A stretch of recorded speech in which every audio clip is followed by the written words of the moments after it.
అధికార దుర్వినియోగంలో చంద్రబాబు అరుదైన ఘనత సాధించారు. తనపై ఉన్న కేసులను మాఫీ చేసుకునే ప్రయత్నంలో వరుస విజయాలు సాధించుకుంటూ పోతున్నారు.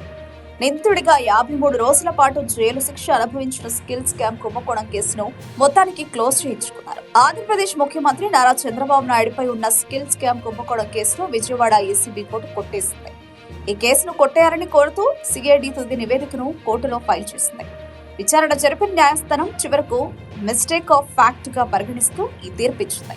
ఇందులో చంద్రబాబు సహా 35 మందికి ఊరట దక్కినట్లయింది.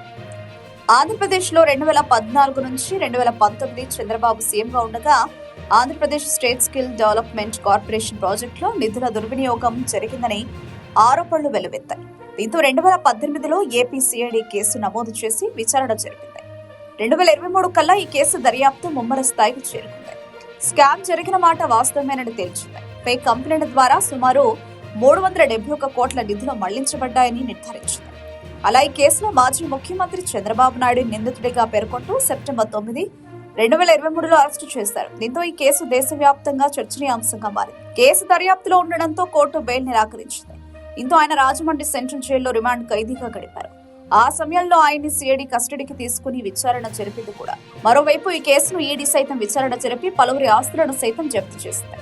అనారోగ్య కారణాలు చూపిస్తూ 53 రోజుల తర్వాత బెయిల్పై బయటకు వచ్చారు. తీరా అధికారంలోకి వచ్చి ముఖ్యమంత్రి అయ్యాక కేసు కొట్టించుకోవడానికి సిఐడితో పిటిషన్ వేయించారు. గతంలో స్కిల్ కేసులో అన్ని ఆధారాలు ఉన్నాయని చెప్పిన ఏపీ సిఐడి ఇప్పుడు ఇంత తీవ్రమైన కేసులో ఏమాత్రం నేరం జరగనట్లు ఎలాంటి ఆధారాలు లేవని పేర్కొనడం గమనార్హం. చంద్రబాబు అధికార దుర్వినియోగంపై న్యాయ నిపుణులు సైతం విస్మయం వ్యక్తం చేస్తున్నారు. వరుసగా కేసులు మోయించుకోవడంపై అభ్యంతరాలు వ్యక్తం చేస్తున్నారు.